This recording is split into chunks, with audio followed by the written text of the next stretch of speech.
इमरान खान का लॉन्ग मार्च हुकूमत नहीं इस्टेब्लिशमेंट के खिलाफ है। मरियम नवाज का इल्जाम, फैसले आपके फरमानों के तहत नहीं, जिस तरह हुकूमत चाहेगी आइन के मुताबिक होंगे।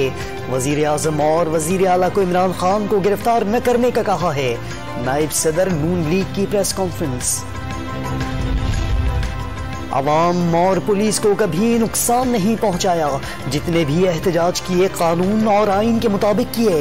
इमरान खान का पेशावर में तकरीब से खिताब। सिंध और पंजाब में पीटीआई रहनुमाओं और कारकुनों के खिलाफ बड़े क्रैकडाउन का इल्जाम। जिसने भी अवामी समंदर रोकने की कोशिश की वो बह जाएगा, चेयरमैन पीटीआई ने खबरदार कर दिया।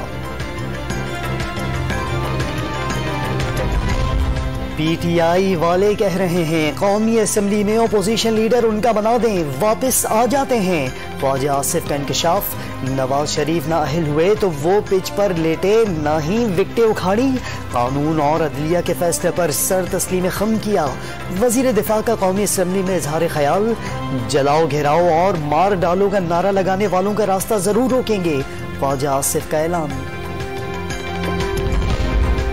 वफाकी काबीना ने इलेक्शन तरमीमी बिल की मंजूरी दे दी, कौमी असम्बली में पेश किया जाएगा।